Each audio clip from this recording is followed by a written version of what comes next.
اوس په اختصار سره د واده د شپې آداب ذکر کوو. واده د شپې آداب په کوم شپه باندې چې الک په جنې په کمرې ته دن نشي. ما ځینې آداب راجمع کړي دي په اختصار سره بیانوم. د دې نه مخکې ته یو نصیحت وکړم ټولو ته.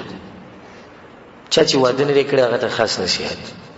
او څوک چې دویم او د دریم او د څلورم سوچ کوي هغه ته دا نصیحت، او کوم چې کړی الله یې ستاسو مل شي، وخت تېر شوی. اوس داسې کولی شي چې دویم دریم واده وکړي څلورم بیا په عمل کېدی شي، خو خاص کر ځوانانو ته دا هلکان چې کښېني که نه یو بل سره دوی نصیحتونه کوي یو بل ته. ته چې د واده په شپه ننوځې نو ته به داسې چل وکړي او بیا به داسې چل وکړي، بیا به دا وکړي. هغه بل چې ورسره ملوي شي هغه ورته ته به داسې چل وکړي چې دا چل وکړي، دا به بل ورته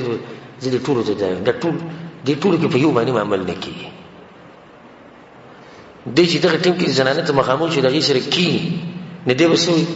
چې هغه پلاني ماته ویلي چې ته به دا چل کوې دا چل کوې، هغه پلاني ماته ویلي چې ته به دا چل کوې، هغه پلاني ماته ویلي چې ته به دا چل کوې، او پلاني ماته ویلي ته به دا چل کوې. دا نصیحتونه کوم ځای کې به دغه ټیم کې په کار راځي؟ یو هم په کار نه راځي. دا کوم نصیحتونه دي چې زه کوم د قرآن او حدیث په رڼا کې دا په زړه کې کښېنه او په دې عمل کړي، نور په یو عمل نه کړي. نه دا سړی ولې ګډوډ کړي؟ تاسو پته شته کله چې کور دننه ورځي غریب رنګ چې دی سور شوي غوږونه یې تک سره شي او رپرپی به دې سره راغلی. ولې دې د ډېرو نصیحتونو خراب کړی، ځکه چې دته چې له دومره ډېر نصیحتونه دا ودونه والا وکړي که نه هغه وایي که چې دا چې دی غر دی زه اوس ورځم جهاد له، او ټینک به وي او کلاشنکوف به وي او ډزې به کېږي او بمان به راولي په دې چې زما به څه حال. د ډېرو نصیحتونو سره سړی خرابېږي. نه صرف مختصر قرآن او حدیث کې شریعت کې چې کوم نصیحتونه راغلي په هغې عمل کوو انشاءالله ستا ژوند مخې ته کامیاب دی. اولنی کار به دا وکړي، اولنی کار چې نیت به ښه ساتي. او دا مسله ما په تېر شوي درس کې بیان کړې وه. رسول صلی الله علیه وسلم یو حدیث کې وایي، او د حدیث ترمذي کې دی او امام ابن ماجه هم راوړی دی، ثلاثة حق على الله تعالی عونهم. دې ته پک کې دی د دریو کسانو په الله باندې دا حق دی چې الله به یې مرسته کوي، الله به لازم مرسته کوي. اولنی هغه کس المجاهد فی سبیل الله چې الله په لار کې جهاد کوي او د الله د دین دپاره جنګېږي، الله یې لازم کامیابوي. او دویم والمکاتب الذي يريد الاداء، هغه غلام مرئي وینځه چې ځان ازادولو دپاره خپل باچا خپل مالک له پیسې ورکوي چې ما آزاد کړي. الله د دې سړي مرسته کوي او دله توفیق ورکوي نو دی دا پیسې بیا ادا کولی شي. او درېیم هغه سړی والناکح الذي يريد العفاف، او هغه سړی او هغه جنۍ چې واده د دې دپاره کوي چې د غلط کارونو نه ځان لرې ساتي. الله دا خلک کامیابوي او د دوی په ژوند کې برکت اچوي. ته چې په اولنۍ شپه باندې کله کمرې ته ځې نو په زړه کې دا اراده ساته چې دا واده ما صرف او صرف د دې دپاره وکړو، صرف لپاره چې زه د غلطو کارونو نه لرې ځان لرې کړم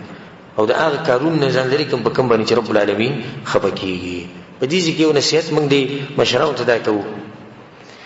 که د هلک مشره دی او که د جنۍ، چې د هلک او جنۍ د یو بل نه لرې هسې مه ساتئ. اوس خو الحمدلله دا مسله څه لږه کمزوري شوې غوندې کېده، خو پخوا به یو هفته هلک غریب بهر پروت، یو هفته کله به د ماما په کور کې غریب پروت د هغه به دیره کې، او کله به د تره په کور کې پروت، او کله به د نیکه په کور کې پروت. او د زړه نه یو الله خبر و چې په زړه به یې څه تېري او دې مشرانو ته به دا خیرې کول چې چلې نه دا بده خبره ده څنګه پاولې نه دا کار نه دی کول پکار. ته چې ور دا واده وکړو د نکاح دې ولې وتړی ولې دې ولې وتړلی، خو چې هلک او جنۍ دې یو بل سره ملو شي نو اوس دې ته پکې څه ضرورت دی چې هفته دې هلک بهر کېنولی نه بیا د هغو نه چې لږ به کم دي هغو 3 ورځې دا 3 ورځې خو عام چلي. نو اوس الحمدلله دومره لا شوي ده چې یو ورځ د خبره راغلې ده، خو بیا پکې هغه یو ورځ ده د دې یو ورځ تېرولو ته پکې څه ضرورت دی. وینه د جنۍ خپل خپلوان ته نه ناستي که نه د جنۍ خپل خپلوان ناستي خپلې کمرې دي کوټې دي هلته ول هر څه سیټ کښې ناست وي هلک او جنۍ به یو بل سره میلاو شي څه خوري خو یې نه. دا مسله وینه دا جنۍ یېرېږي. او که زه داسې ووایم چې په دغه ټیم کې د جنۍ خیرې کوي دغه کور والا ته چې د کمره پسې دا خلک را جمع کړي دي او هلک غریب بهر پروت دی نو بیا هېڅ یېرېږي نه. چې د پلار د کور نه دلته راځي دا طبیعت دی، دا د انسان طبیعت دی. جنۍ چې دی د هلک سره خوشحاله دا د هغې طبیعت دی، نه هغه په دې خفه کېږي نه. نو دا ظلم زیاتی ختم کړي او په خپلو کورونو کې دا طریقه بلکل ختمه کړه چې څنګه واده وشي هلک او جنۍ دې یو بل سره مېلمه شي. مېلمانه دي که نه مېلمانو ته چا څه ویلي نه دي، مېلمانه که په دغه ورځ ناست څه حرج نه ده. ښه نو څه به کوې کله چې کمرې ته ور دننه کېږي هر هغه هلک چې واده کوي یا د دویم درېیم ارادې ده کله چې دننه کېدي کمرې ته نه ځان به ښکلی کېږي او په دومره حدودو کې به ځان ښکلی کړي کوم حدود چې د شریعت دي د هغې نه به اوړي نه. او ما په تېر شوي درس کې دا مسله بیان کړې وه چې ځینې خلک د واده په دې ورځ باندې حرام کارونه کوي او په هغې ځان ښکلی کوي. او جنۍ له هم پکار ده چې ځان څه کړي ځان ښکلی کړي. الله سبحانه وتعالی په قرآن کې ولهن مثل الذي عليهن بالمعروف، څنګه چې د سړو په دې ښځو باندې حق دی دغه شان د دې ښځو هم په دې سړو باندې حق دی. عبدالله بن عباس رضی الله عنهما د رسول صلی الله علیه وسلم ترس وی چې کله به درس وکړو او کور ته به دننه نه د کور سره دروازې کې به پټکې خپل برابر کړو، لاسونه به یې لمده کړو، به د ویښتو کې به یې سوله ګیرې به برابر کړه. دا شاګردانو چې وروسته پوښتنه وکړي چې کور ته ځې روزانه دا چل کې ته ولې دا چل کې هغه ته وایي زه دې لپاره کوم چې زه ښکلی ښکارم چې دننه وشم، ځکه چې زما دا زړه کېږي او زما همیشه دا خوښه ده چې زما ښځه ما ته په داسې حال کې را مخامخ شي چې ښکلي، نو داسې به د هغې هم دا خوښوي که نه.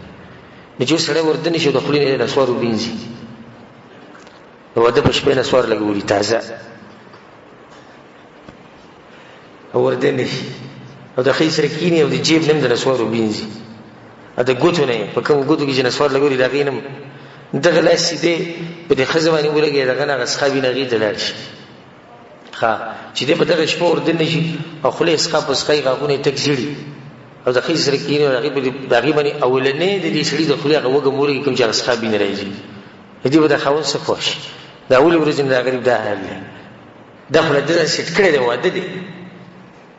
نو چې بیا مخې ته نورې ورځې راشي چې بیا به د غریب ګورې څه حال دی. دغه شان زنانه له پکار دي چې په دغه ورځ باندې ځان سنبال کړي او ځان تیار ساتي خپل خاوند ته، خو د شریعت په حدودو کې دننه چې د هلک څنګه کمرې ته راشي او په دې جنۍ نظر ولګي او دی خوښه شي. تاسو ته پته شته د دې اولني نظر ګوره ډېر غټ اثر وي، د اولنی نظر نه د دې ډېر غټ اثر وي. نه څنګه چې د هلک په جنۍ نظر ولګي او جنۍ په هلک نظر ولګي چې یو بل خوښ شي، د دوی د ژوند بیا مخې ته ډېر د الله په توفیق سره ډېر ښه روان وي. خو چې د هلک په جنۍ نظر ولګي او هغې ځان سنبال کړی نه او په عامو حالاتو نو ده به ترې زړه تور شي. یا هلک په دغه حال کې دا کوم چې ما بیان کړ چې د نسوارو چونډۍ لګولې او یا سګرټ سکري او د خولې نه د څښا بینده لوخړې رواني او د هغې سره په کټ کې ناستي، د هغې بدي شي چې د اولې ورځې نه بدي شي، بیا مخکې ورسره مخکې هم بیا د هغه سره زړه نه لګي. نو اولنی کار به دا وکړي. بل به دا کار وکړي چې کمرې ته وردنې شي نو سلام به واچوي، دا طریقه ده د شریعت. کمرې ته وردنې شي السلام علیکم ورحمت الله وبرکاته، هغه به له دې جواب ورکړي. ځینې خلک دا وایي جاهلان وی په ښځه باندې څوک سلام نه چې ځکه چې سړی کمزوری ښکاري، خو رسول صلی الله علیه وسلم وایي زمونږ پیغمبر چې د غیرتیانو غیرتي دی او په هغې چې څومره غیرت نور لا په چا کې نشته. د الله نه وروسته غیرتي انسان او په مخلوقاتو کې غیرتي مخلوق هغه څوک دی؟ رسول صلی الله علیه وسلم. هغه وایي افشو السلام، سلام خور کړئ، خور یې کوي. که د واده په شپې او که نور ورځې به کور ته ځې کار دې سلام واچوه. ته چې وردنه شوې ته ووایې السلام علیکم، دې سلام څه مطلب دی؟ سلامتیا دې پته نو دې ښځې له دې یو امان ورکړو چې ما نه یېرېږه مه، ته په سلامتیا کې زما د طرف نه او الله به ستا په دې واده کې برکت واچوي چې ته شروعات ګوره په یو شریعت په کار باندې دې وکړو. نو چې کله دننه ورشي نو اول به ده وایي چې السلام علیکم ورحمت الله وبرکاته، بیا به د دې ښځې سره په ارام کښېني. رسول صلی الله علیه وسلم په یو حدیث کې روایت کې راځي چې تاسو کې څوک د واده په شپه باندې د زناورو په شان کوروالی نه کوي چې بس کمرې ته ورښکاره کېږي او ځان یې زناور جوړ کړی، نه، ته به کښېني د ښځې سره، د ځان نه به نادیده نه جوړوي چې څنګه وردنې شو ډایرکټ بس کوروالی شروع شي. ته به سلام واچې د ښځې سره به ښه په ارام کښېني، ښه په ښکلې طریقې سره او د هغې سره به خوږې خبرې شروع کړي. او غوره طریقه به دی که په دغه ورځ ته ځان سره څه خواږه څه ویسي په جیب کې یا په کمره کې د به یوزي کې یخودي او بیا دا په دغه ورځ په دغه شپه باندې هغې له په خپلو لاسونې په خوله کې ورکړي سوکه خوند به کوي. او دا ښځه به د دې سړي نه څومره متاثره شي. تاسو وایئ چې متاثره به شي که نه؟ غلي ناستې لکه دا مسله چې چا سره شوي نه غالبا خو ټولو ودونه کړي دي. د دې ښځې به څومره د دې زړه کې به د دې خاوند دپاره یو څه چې دی د اول راتلو سره ګوره ما په خوله کې دا مټۍ را کړه، دا چاکلیټ یې راکړو، خو نو دا به وایي چې دا خاوند خو به په روان مستقبل کې خو ما ډېر ښه ساتي، یو اثر به وشي. ښه جنۍ له هم پکار چې یو هدیې یو ګفټ یې ښودی چې هلک کله کمرې ته راشي خبرې اترې شروع شي، دا ولم د خپل طرف نه څه شی ورکړي، هغه هم څه خوشحاله شي. بیا ورو ورو د هغې سره خبرې شروع کړي. او دلیل ګوره په دې مسله باندې دا دی حدیث د اسماء بنت یزید رضی الله عنها، هغه وایي چې قینت عائشه رضی الله عنها لرسول الله صلی الله علیه وسلم، رسول صلی الله علیه وسلم چې کومه شپه باندې عایشه رضی الله عنها پسې نو یې ما تیاره کړې وه، عایشه رضی الله عنها ما تیاره کړې وه او رسول صلی الله علیه وسلم ته مې تیاره کېنولې وه. نو رسول صلی الله علیه وسلم راغی د هغې په خوا کې کېناستو او بیا یې څه چل وکړو، رسول صلی الله علیه وسلم له ما لوښی ورکړو د پیو نو رسول صلی الله علیه وسلم پي وسکو او به په خپل لاسونو غیر ورکو چاله ورکو عائشہ رضی الله عنها نو هغه خپل سر دې کته کو شرمېدا ځان په دغه ورشپه باندې جره شرمېږي نو یزو ته قار شو وزو ته قار شو مو ته چې ګور رسول صلی الله علیه وسلم د لوخي ولې ته چې سر دې کوز نیولې بیا هغه لوخه واغستو هغه پي وسکو او در رواني چې څومره مسلې زوس بیانوم کنه په دې کې بدانه وایي چې په دې کې خو شرم او حیا او په مجلس او دا حدیث ته چا دی رسول صلی الله علیه وسلم دا زموږ شریعت دی او کدا مسلې ما واضح کړي ان شاء الله زموږ د شریعت نه مجاهده ختم شي چې څو پوری دا پټي نو یې سم نه کی دا کومې طریقې چې د زخم کې بدی د عمل کو ان شاء الله واده به کامیاب واده نه ته وسې جوړ کی اول به د خزل سور کی بیا به د خسره آرام کینی دا غي سره خوږی د مینې محبت خبرې شروع دي چې ته کینو په نصیحتونو سره شي زموږ د خلکو یو رواج جوړ شوی د مشرانو نه روان دي چې کینې بس د تقریر شروع کی زما د مور پلار بډې خیر ساتي زما د ورونو خیر ساتي زما تر زمون نه جی ماما زمون نه جی کاکا زمون نه جی دا صحیح ده نصیحتونه ته کوم دا نه نصیحتونه مکو صبر وکړه نوی دا نوی جنیدا عمر به کمی یریږي د ګروپ پیډه کینو سره خبرام خوږی خبري شروع کړه دا اول د تقریر شروع کو نو دا غي سره خبرام کینی بیا د ناستې یو طریقې مثلا تاسو سره کیناستې نورو په دې خبرو کې ته دغه په لاس مې لاس کې دغه په لاس مې لاس کې دې سره هغه مینه محبت هغه کوم ماحول چې دغه خزيتي او دا خزه به هم په دغه کې شي چې زما د خوند په ما مینده او بل د چاغې ته بتړي سنجیده سره ښکار شي ته سنجیده خو چې کله د تکینی اول خو بغیر سلام نه وردن نشي چې څنګه وردن نشي نه دا پکې نشي چې خواږه سره دی خزي لور کی دا پکې نشي بس خیر بکینی ته د شکاروږي چې زما د مور پر بډې سخت عزت کې کو دا وو عزت دی ونه کو نو زبر سره دي شالو کوم چې سره کړي نه به د کور کې به دي زینی او طلاق کړي به دا ودا ولني شپې ته ګورو ته کې طلاق خبرې کې او زبر دی وو او زبر دا کوم دې څه د ضرورت سره دا غي څه خوږی خبرې شروع کې په خطرې قوانې بیا رسول صلی الله علیه وسلم یو طریقه مونږ ته خولې دا وغدا چې کړه خپوره غب شپوله کې دی شو نو دا غینه بعد د پکړ دی چې دوی دوه رکعاته مونږو کی او د خپل نوی ژوند شروعات په سبا نیو کی په منځ باندې دی ژوند کې به دې سخت برکت او دغه حدیث ابن مسعود رضی الله عنه او د ابو سعید مولا ابي او سید مالک ابن ربيع دې حدیثونو کې دا مسله راغلي چې په کوم ورځ باندې سړی په کوم شپه باندې سړی په خزي پسې ورشي نو په کار دی چې دویم دوه رکعاته مونږ کې او دا خزه هم دوه رکعاته مونږ کې تاسو څه ګمان دی په دغه واده باندې او څه سوچ دی چې هغه د منځ نشورو شي دغه ژوند به مخکې کامیابی کنه وي دا به کامیابی دغه شروعات د الله سبحانه وتعالى په بندګۍ باندې وشو او بیا چې دغه ټینګ کې د بری سجده کې الله تعالی سوال وکړي چې الله زما د واده د ژوند و شروع کی ته به برکت واجب ته مال طاقت راکې ته مال توفیق راکې څومره خپل ژوند به د دې سړي د بده غرض باندې د کار کول پکار دي دا غینه بعد کبل پرز د خزیله د کوروالي دعوت ورکی او خزي وته وی چې نه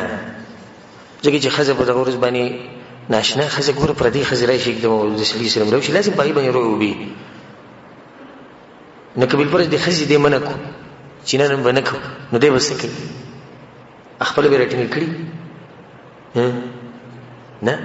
په دغه ټیم کې به دې حالات ته وګوري چې د خزه پرو کې دا یره کې دا هیڅ خبر نه کړي یو شپه د واده د ولني شپه چې د بغیر د کوروالي نه تیر کی بس دې هم ځان غره کې دې ته سنجیده انسان او خيار انسان ګره او خيار انسان هغه چې د مخامخ سړي هغه حالات سره چې گزاره کوي او داغه په حالات باندې پويږي د مخامخ سره اوس په یره کې په دې سره एकदम په ما بشراله او एकदम زما کور درته خیر زما گزاره وک نه کې دولت دعوت ورکو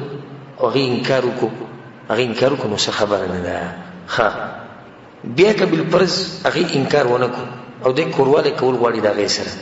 دا کوملک چې واده کړی د کورواله نو کورواله باغه طریقه نه کوم چې رسول الله صلی الله علیه وسلم په حدیث کې منع کړی د زناورو په شان एकदम دزو کورواله شروع شي نه دا غي مخ کې ډیر کارونه چې هغه د برابرۍ کې مقدمات وي او دا غي سره د موسم او د حالت دي چې د مینه محبت نه ډک شي ځینې کسان وجه شیخ سره کوم خبرې کوي دا زموږ د شریعت خبرې او دا خبرې مونږ خایو علما چې دي علما د دې امت لپاره داسې وي لکه پلار چې د زوی لپاره نو دا پلار بچي ته هغه خبرې ښیي په کوم کې چې د بچي فایدې ښیي ورته که نه ښیي ښیي ورته دغه شان د علما د امت ته دا مسلې ښیي په دې باندې کتابونه لیکلی شوي د ساول پیر موږ نه خو زموږ په دې معاشره کې خلک مولوي صاحب دې خبرو ته نه پرېږدي او موږ خو الحمدلله په هغه خلکو کې چې حق وایو په هر ځای کې خپله مسله بیانوو که څوک خفه کېږي څوک په خوشحالي وي نو د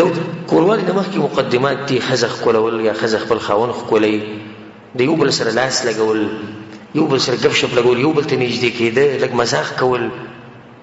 که ته په دغه ټیم کې دا ښځه وخاندې ښځه سړی وخاندې دې سره به دا حالت ښه برابر شي بلکې شریعت څه وایي وایي دروغ حرام دي سوی د درې ځایونو نه چې په دې کې دروغ ویلی شي اولنی چې دوه کسانو په منځ کې جوړه راولي دویم په جنګ کې جهاد کې دوکې ورکولو لپاره دریم ښځه او خاوند او په دغه شپه باندې چې دا ښځه خاوند یو بل ته څومره بنډلې ولي دې تپوس مه کوه خو دې ولې شریعت اجازت ورکړی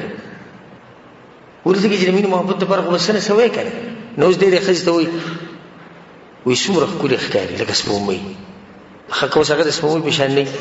نو دا دروغ شو که نه شو دروغ اجازه شته ووایه خیر ښه دې ورته دا ووایي څومره تا سره خو ما چې ته ولیدې زما په دې زړه دومره اثر وکړو چې زه به د مرګ پورې صرف تا سره ژوند تېرو دروغ یې ووایي د مستقبل نه دی خبر دی کېدای شي سبا جنګ وشي دغه وشي د دویم واده وکړي درېیم وکړي څلورم وکړي خیر دی وایي هېڅ خبره نه جنۍ ورته هم ده ووایي ښه دی چې ته زما ژوند له رالې او که ته نه وې نو زما به ګوره څه کېدې داسې خبره یې وکړه یا دا ښځه خاوند یو بل ته ښځې دې خاوند ته وایي که ته مړ شي نو زه به مړه شم دا خبره ډېره کوي دا ښځې که ته مړ شي چې دا غریب مړ شي چې ډېرې پرې مینې دغه څلور میاشتې لس ورځې پسې خفه بیا وروسته وایي ښه دی چې دغه مړ شو بخیل انسان او زه ځان له پوزې له راوستې وم نو بیا خبره چې شوه هغه کومه چې مخکې کوله چې که ته مړ شي زه به مړه شم ښه دا خاوند اکثر دې ښځې ته وایي ستا لپاره خو زما سر قربان دی سر وغواړه سر به درله درکړم په پلیټ کې امید چې کټ کړی در وایي نو هغه ته به وایي 10 روپۍ راکړه په 10 روپو باندې هغه به دې شي بېعزته کړي او قار کړي نو تا خو ورته د واده په شپه باندې وایي چې سر در درکو نه د دې قسمه خبرو شریعت اجازت ورکړی ولې شریعت ته هم دې مسلې پته ده چې رب العالمین یو حکیم ذات دی هغه ته پته ده چې د ښځې خاوند په منځ کې چې مینه محبت کې راځي موجود یو بل سره دا خبرې اترې کوي نو په دغه ورځ باندې به دا خبرې اترې وکړي او بیا به ورو ورو یو بل ښکلی یو بل سره لاس لګول یو بل ته نږدې کېده د هغې نه بعد به د کوروالي د درجې ته یا دغه مرحلې ته به اوړي رسول صلی الله علیه وسلم په یو حدیث کې وایي چې کله تاسو کې یو سړی کوروالی کوي نه هغه به یو دوه دواګانې ووایي اولنۍ دوا دا ده چې د دې ښځې په دې تندي باندې به لاس کېږي او دا دوا به وایي چې اللهم اني اسألک من خیرها وخیر ما جبلتها علیه واعوذ بک من شرها ومن شر ما جبلتها علیه الله زه ستا نه د دې زنانه خیر غواړم او په دې کې چې تا کوم خیر اچولی او د هغه شر نه پناهي غواړم پناهي نیسم په تا پورې کوم شر چې به دې زنانه کې دی او کوم شر چې به دې کې تا اچولی یا د دې په فطرت کې پروت دی نو ګوره څومره ښکلې دوا ده چې زه د دې خیر صرف غواړم بس دې کې چې کوم شر دی هغه نه غواړم دا دوا به ووایي نو دا دواګانې یادې کړي او دویم چې کله کوروالی شروع کوي نو په دغه ټیم کې به دا ووایي بسم الله اللهم جنبنا الشیطان وجنب الشیطان ما رزقتنا ای الله شیطان زموږ نه لرې ساته او د دې میلاوېدو د لاسه چې به کوم ماشوم ته موږ له راکوي نو هغه هم د شیطان نه لرې ساته او شیطان د هغه نه لرې ساته رسول الله وایي که دوی له الله بچی ورکو نو شیطان دغه بچي له نقصان نشي ورکولی څومره غټه فایدې ده معمولي وړه ته کې دوا ده دا دوا چې دی ووایي نو بیا چې ستا کوم اولاد کېږي هغه اولاد به د شیطان نه د شیطان نه به حفاظت کړي او د هغه نه به محفوظ وي د هغې نه بعد بیا ښځه خاوند یو بل سره کوروالی کوي نو کوروالی د ښځې سره کوروالی کول دا به دوه قسمه یو حرام دی یو جایز دی او جایز هغه دی چې یو سړی د خپلې ښځې سره د قبول د طرف نه د مخې د طرف نه کوروالی کوي که په هره طریقه یې کوي که په هره طریقه یې کوي د هر ټکی مې پکې ووایي نور تفصیل ته ضرورت نشته که په هره طریقه یې کوي په دلیل څه دی الله وایي نساؤکم حرث لکم فأتوا حرثکم انا شئتم دا ښځې ستاسو فصل دی او خپل فصل دی چې څنګه راځي راځي وله ځکه ما تاسو ته اکثر مخکې وایي چې څوک به دا نه وایي چې شیخ صاحب دا مسله وایي بیانې الله ګوره دا خبره کوي رب العالمین وایي ښځې ستاسو فصل دی او فصل دی چې څنګه راځي وه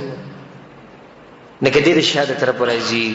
د شا د طرف نه ګوره مطلب دا نه چې دبور کې کوروالی کوي د شا د طرف نه کوروالی کوي خو مخې ته یې کوي یا د مخې د طرف نه یې کوي یا به بله څه طریقه کوي په ولاړه ناسته چې کومه طریقه ده جایز ده په شریعت کې او په هغې کې به ته د عبدالله بن عباس رضی الله عنه یو روایت ووایم په هغې کې دا دي چې عبدالله بن عباس وایي چې کان هذا الحي من الانصار د انصار ولا قبیلې ولا خلک چې د مدینې ولا هم اهل وثن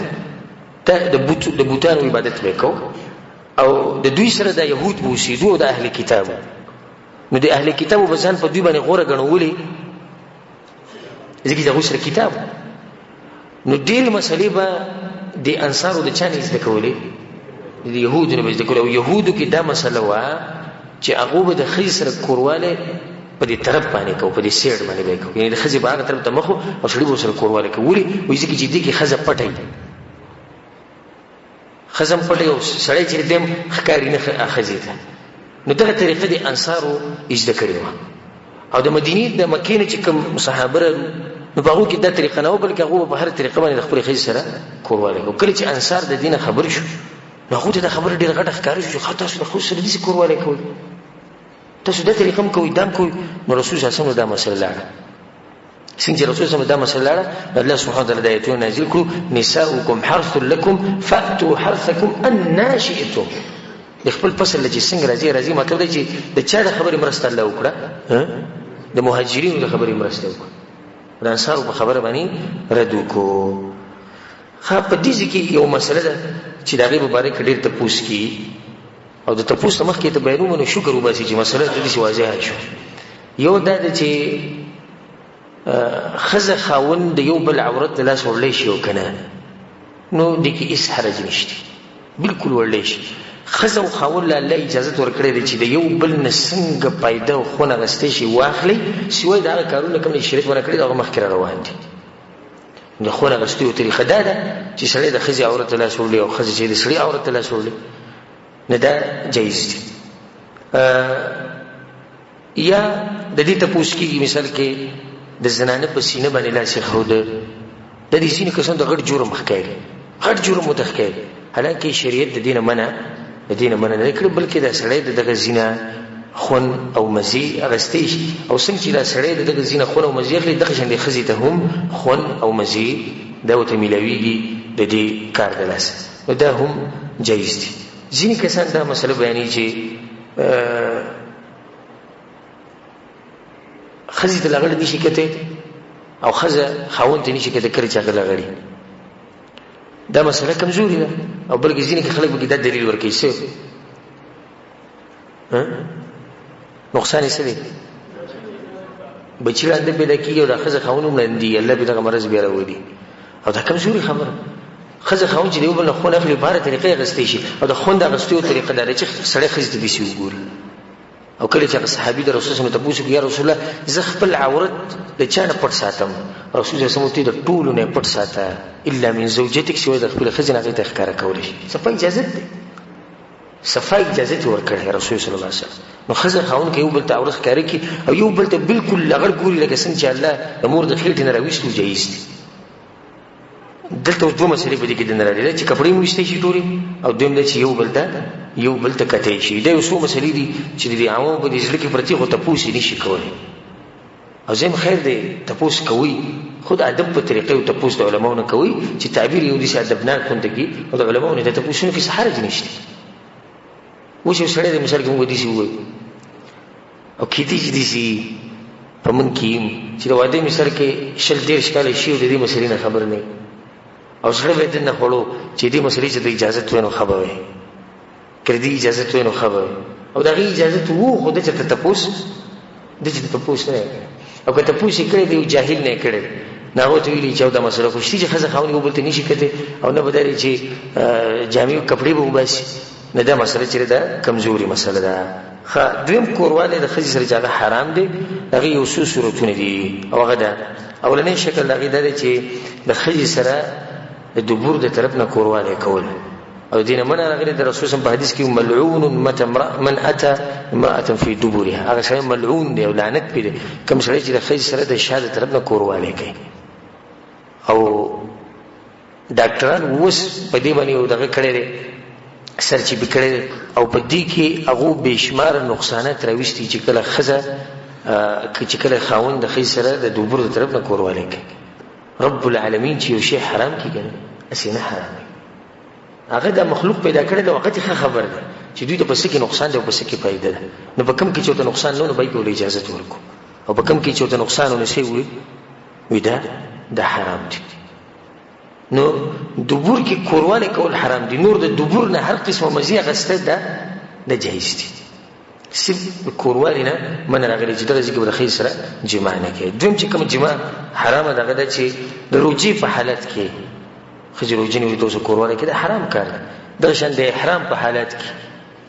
د ټیمونو کې کورواله چې هغه حرام دی. ها د حیزي زنانه چې کله په یو زنانه باندې حیز بیماری دا غیر من راغلی سلوختی کې یو زنانه نه دغه د کورواله نه هم من راغلی دا نور دغه د غستې شي مزید غستې شي خو صرف کورواله وسره نه کوي. لکه دا مسله غلطه ده ځینې وایي چې په خځې باندې کله بیماری راشي دغه نه بزن بالکل لري ساتي یا سلوختی په دغه نه بزن بالکل لري ساتي. دا کمزوري خبره ده بلکې د هر قسم مزید د خځې نه غستې شي خو صرف دا چې کورواله باندې کوي. دې سره دا مسله ده ساتي چې کله یو سړی یو پر کورواله وکي نو په دویم پیری چې بیا کوي ای لامبل او د ضروري او کنه داغه مخکې دا مسله ساتي چې په اولنی ورځ باندې دومره کورواله هم کول نه پکار چې جنې ته به نقصان ورسي یا په لکه نقصان ورسي. د ځینې الکان اول پر ول دغه نعمت الله ورکې نه نعمت په ډیر خوب ولګي د دې سره چې دې الکتم نقصان ملوي او دې جنې ته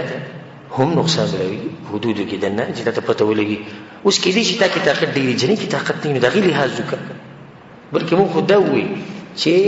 قبل پرز د خزم من کی چې نن ما سره کورواله مکو یریږي نو دې خاون له پکاره چې غلی شي بس اصله څنګه نه چې په اول شپه باندې بسړی کورواله کې ډېری پیری وکړي.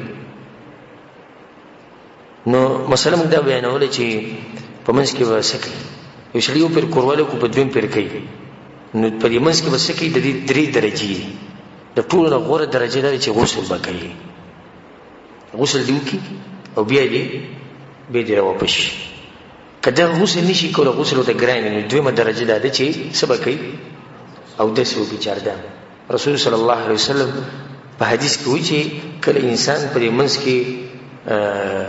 چاردام کوي او به په دویم پر چې د کورواله کې رسول صلی الله علیه وسلم وایي چې فإنه انشط للعود. د دې سره د انسان کې تازگی پیدا کیږي. د سړي کې څه پیدا شي؟ تازگی او د جنې کې تازگی پیدا شي. د دویمه درجه ده. او قبل فرض نه ولمبي او نه غسل وکي نه ولمبي او نه چاردام وکي نه بیا به څه ګناه نشته. دا کار جایز دی. خو غوړه طریقه ده چې غسل وکي. که غسل نشي کولای چاردام دی وکي او که چاردام هم نه کوي نو ګناګاریږي نه. خو غوړه طریقه سکړه غوړه طریقه پرې خو ده. دلته دا مسله ده ساتي چې د ځینې کې سبب ده چې کوي چې سحر راپاسي او د بغیرتوب غټه نه خلل الله ته موږ لري ساتي. سحر چې راپاسي نو بیا خپل مرګرو سره کیری ما خو دوره پیری پرم کورواله غنور وتم نه چې قصې اوري مزي اخلي حرام خبرونه دا خو دې تکرو دا خو دې شو دا طریقه مو کړ دغه طریقه خزره تداوي موت تداوي اعوذ بالله دا بغیرتوب غټه نه خرج شوی د خپل خزي حالت بهر بیانې مو سره دا چې مو سره دغه چلو ښه دې قصه کوي د مرګرو سوچ کم تر ودتلې ها دا خزي مبارکي سوچ کوي او خزه به چړو ته چې دا خبرې کوي خاون رته دوي موت دوي نو خزه هغه د قصه کوي هغه د چا سوچ کوي هغه د رسولي سوچ کوي د سره کورونه تماشي. رسول صلی الله علیه وسلم دې قسم خلکو مبارک سخت وعید بیان کړی او دا ویلي چې دا یو شیطان د شیطان سره ملو شنو وساري خپل خبره وکړه. څه ضرورت چې انسان د واده د شپې خپل حالات بیانې او زما خزمات دوي او موت دوي دا څه بهر نه بیانې. ها اوس یو سره ډاکټر پسې ورغی یو عالم سره کېناست خپل یو مسله بیانې دي هیڅ حرج نشته. خو اسی مرګرو ته دا قسم خبرې کول هغه ته فائدہ اخلي او د ځان به غیرت جوړ کړي دا حرام کار دی. سحر چې کړی دی راپاسي نو د غسل دا مسله ده. نو د غسل مسله په اختصار سره دا ده چې غسل واجبېږي کله چې د انسان د سړي د ذکر د ښځې په دې فرج کې دننه لاړ شي چې څنګه لاړ بس که معمولي سر لاړ او که پوره ذکر لاړ. ډېر عوام ګوره په دې مسله نه دي پوه. هغه وایي چې کله مني وځي نه انسان باندې غسل واجبېږي. نه، په مني وتو سره غسل واجبېږي بلکې ښځه او سړی چې کوروالی کوي چې د دوی هغه عورتونه د یو بل سره میلاو شي، صرف هسې میلاو نه چې کله د سړي د ذکر د زنانه په فرج کې لاړ بس دوی باندې غسل څه شو؟ غسل واجب شو. رسول صلی الله علیه وسلم اذا جاوز الختان الختان فقد وجب الغسل. فقد وجب الغسل. دلته اوس مسله دا ده چې ښځه او خاوند چې سهار راپاسي نو غسل کول پکار دي. ښکلې طریقه د غسل دا وښیم پکار دی چې ښځه او خاوند یو ځای غسل وکړي. د دې سره به مینه محبت څه شي؟ ابه ښه زیات شي. او د عایشې رضی الله عنها حدیث ته چې كنت اغتسل انا ورسول الله صلی الله علیه وسلم من اناء بيني وبينه واحد تختلف ايدينا فيه فيبادرني حتى اقول دع لي دع لي. وی کله چې موږ سهار راپاسي د جنابت غسل به موږ کوو نو ما او رسول سم به د یو لوښي نه غسل کوو چې لوښی به زموږ په منځ کې پروت و دغه یو لوښي نه به موږ غسل کوو. موږ به بګیا لاسونه وهل ما به رسول سم ته ما ته پرېږده هغه به ما ته پرېږدي یو بل سره مزاح کوو. نو دا غسل کې سړی په دې طریقه وکړي ښځه خاوند به که دغه ټایم کې دوی دغه یو بل ته ګوري سهار جنس هغه مسله موږ سره مخکې تېره شوه. نو دې سره به د دوی په منځ کې مینه محبت څه شي؟ مینه محبت به ښه زیات شي. په دې چې ودرو که نور مخکې به بیان کړو که لږ ټایم راکوي یو څو مسلې دي بیان یې کړو که نه. دې ته خو ډېر دا ځوانان چې کوم دي هسې ځان غرق کړی ښه ورته خوشحاله او که یو ګنټې مې نور بیان وکړو نو دا بیان به ډېر خوږ لګي. او دا نورې مسلې که موږ چېرته لږ اوږدې کړو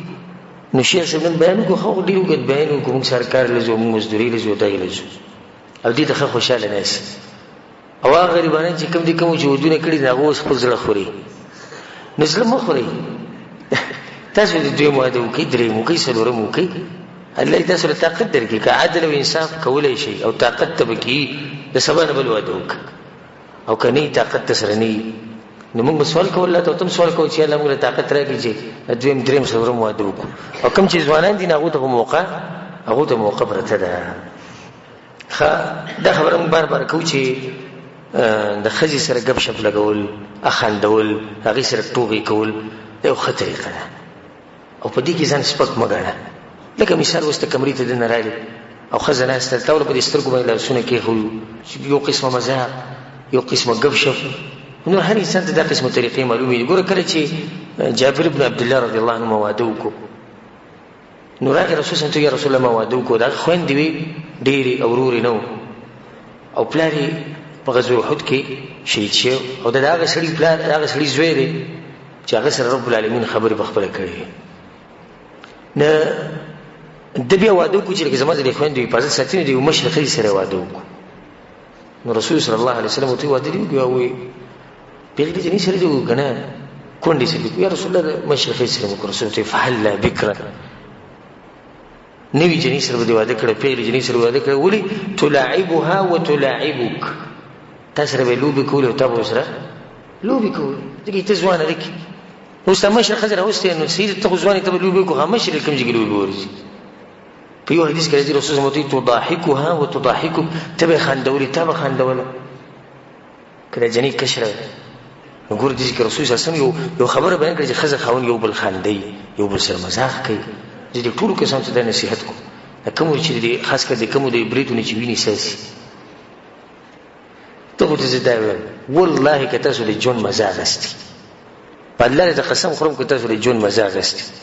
تاسو خو یو روټیني کار کړی روټیني دې ته روټین وایي. واده لازم دی واده یې وکړو، بیا بچي پیدا کول لازم دي هغه یې وکړو. خو کوم مقصد چې اصل و د دې واده نه هغو ته میلاو شو هغو ته میلاو نه شو. ښځه خاوند یو بل ته چې ګوري، ښځه چې خاوند ته ګوري قار وله ورځي او خاوند چې ښځې ته ګوري قار وله ورځي. صرف دغه کوي چې د شپې سملي او کوروالی وکړي او بچي پیدا شي. د دې څه مقصد شو؟ ښځه خو هغه ښځې چې ته د ورځې کار کوې په مزدورۍ کې په مکتب کې ناستې دفتر کې ناستې یا مثال کې دیاړۍ له تلې څه کار کوې او په زړه کې دې یو سوچي څه چې کور ته به کله ځم چې کور ته به کله ځم خو چې کله ته به کور کې پروت یو دا سوچ دي چې دې کور به کله وځم او دې بګوي نه الله ما کله خلاصي نو دې خو څه پیدا نشو د واده چې کوم اصل مقصد دی هغه میلاو نشو د واده اصل مقصد دا دی چې ښځه خاوند یو بل سره خوشحاله ژوند تېروي ښه چې کله تا د ښځې سره په دې ښه طریقه ژوند تېرو مذاق دې ورسره کوو خوشحاله دې ساتل نو د دې سترګې به همیشه په کوم ځای په کور کې په دروازه وي چې کله به هلک راځي او یو دغه طریقه ده کومه چې عامه روانه نو بیا دا ښځه دا سوال کوي چې یا الله بېروزګاره کوی د سره ما ځکه چې په دې باندې ځان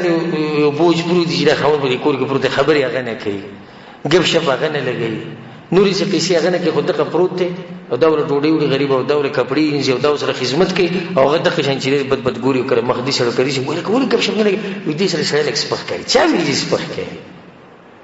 رسول صلی الله علیه وسلم د خپل بیبیانو سره ګپ شپ لګولې دی مذاق به سره کوو هغه سره مینه محبت کوو رسول صلی الله علیه وسلم څومره درون سړی دی د امت سردار دی د پیغمبرانو سردار بلکې حدیث کې راځي چې رسول صلی الله علیه وسلم پر چاردام کړه او د شي کړه منزل وته نو په لاره کې څنګه چې منزل وته په لاره کې یو بیبي مخې لراله ناغه خپل کړه منزل لاره کړه په دغه لیک ټیم کې رسول صلی خپل بیبي سره کړه هغه خپل کړه د ماحول ته څنګه خیال د سور خپل ماحول چې سړی د کور نوزي او خزي ته خزي زړه او د الله په امان او خپل کې وزي د خزي سور خوشاله شي او به د انتظار کوي او دواګانې به کوي چې الله د الک زر ته زر راوړي دغه چې دغه اخلاق دوره خولي خو چې کله د کور نوزي هغه خبر نه دی کور د دروازې له یو درز ورکی او لاړو ته بدمعش ته ورور سي او بهر غریب چې ته چرنګ نشي کوله په کور کې به د کمزوري باندې بدمعشي کوي دغه د کمزوري ملو شي د بس باغې باندې بدمعشي کوي او تناسته الله نه ویریږي او که خپل ژوند دا موقع ګوري دغه ته مې دا کم چې ودونه کړی دي هغه ته دا موقع وشتي خپل ژوند په یو ښه طریقه شروع کړي او د ژوند نه مزي واخلي په اخر کې زما یو خاص نصیحت وي هغه الک ته چې واده کول غواړي یا هغه جنې ته چې هغه واده روان دي یا واده کیږي به هر څوک چې زما د بیان او هغه ته زما د نصیحت ته چې د واده په شپه باندې چې کله ته د جنې پسې کمرې ته ورشي او د جنې نه غلطي وشي نو هغې ته په غټ نظر مه ګوره ولې لکه څنګه چې ته د دې شپې په باره کې سوچ کوې چې دا شپه به ګورې څنګه یې دغه شان د دې جنې په زړه کې هم دا سوچ پروت دی هغه سره اسمان نه راپېښېږي دویم نصیحت زموږ دا دی چې په ځان باندې یره بلکل به نه راولي ځینې کسان چې کمرې ته وردنه کېږي دروازې ورځي او بیا راځي او بیا د ورور سره مشوره کوي د ملګرو سره دا به څه طریقې هغو ته نه ورشه او شریعت چې د تصویري په هغه طریقه عمل وکړه انشاءالله په دې کې هېڅ هم نشته ستا ژوند چې دغه به هغه خوشحاله دا خبره درته مو کوم چې د کوروالی هله انسان له خوند ورکوي چې کله د انسان مزاج هغې ته جوړ شوی چې کله د انسان مزاج صحیح هغې ته جوړ شوی اوس یو سړی دننه ورغی کمرې ته درز دا سینې څه کي درزي او د ښځې سینه هم څه کي درزي او په دغه ټیم کې دوی کوروالی شروع کړو دا کوروالی به دوی له خوند ورکړي خوند ورنه ورکړي بلکل په ارام مطمئن ښه به کښېني ګپ شپ ورکړي اوبه وڅښي خواږه سې وخوري د هغې نه بعد چې ګپ شپ بعد چې به یې شروع کړي دوی له به دا کوروالی هم دا به له خوند ورکوي او دغه نصیحت خو موږ ټولو ته کوو چې د ښځې خاوند ژوند مزه هلی چې کله دوی د دې کور نه لري نو کله چې درته موقع برابرېږي نو خپله ښځه ځان سره بهر ته بوځه خو د کافرانو په طریقه نه او نه د کافرانو ملکونو ته که طاقت تر الله درکړی بل ملک ته چکر ولګوه که طاقت تر الله درکړی مکې ته لاړ شه مدینې ته لاړ شه دا ښځې ځان سره په چکر وباسه او ټولو ته دا وایم کوم چې دلته ناست دي مشران او کوم چې زما د بیان اوري که هغه پلار دی که هغه مور دی او که هغه ورور دی که هر څوک دی په چا باندې به دا پابندي نه لګوئ چې ښځه به چکر له نه بوځي دا د هغه ژوند دی پرېږدي چې خپل ژوند نه مزې واخلي تا خپل ژوند چې تېر کړو اوس هغه خو پرېږدي چې مزې واخلي زموږ یو ملګری هغه وایي ما وایي دا زړه مې یو ورځ ډېر کلک کړو ځکه چې د ملګرو سره مېلاوېدم یو راته وایي چې پلاني ځي ته هم چکر ولګوه بل چې پلاني ځي ته او زموږ په کور کې سم داسې قانون ناپېښ شوی چې د چا مجال څوک چې خبره خو به یې کړې نو ما یو ورځ په دې زړه باندې ګټه کېښوده او خبره مې جوړه کړه مور ته مې خبره ور مخکې کړه تاڼه کې خبره وکړه چې زه دا جنې په چکر باندې بوځم زموږ ملګری ډېر سخت مزاقي انسان وي ما هغې ته دې چې په ښه طریقه مې ورته ووایي چې زه دا ښځه بوځم هغه غریبه تنګه شوي به یو سا به یې زیات شي وایي هغې ما ته چې بوځې صحیح ده بوځه بچې بوځو زه ډېر سخت خوشحاله شوم چې لکه دې ما له دې زر اجازت راکړو وایي چې ورته مې وایي دغه ټینګ کړه د بیا وایي وي ما چې زموږ د ګاډي ما وګورم چې پروګرام جوړیږي وي ما ته وی چې د الکانو سره مو د خويندو سره مو وي ما ته چې چیرته نه زم د چکر نه توبه ده په دې کور کې زه دې سره ناشته چې تر اصله بهر مو لګي زه خو د خزه دې لپاره بار ته وباسم چې موږ له خپل وخت تیر کو ته ما ته زړه خبرو کې زه دې ته زړه خبرو وکم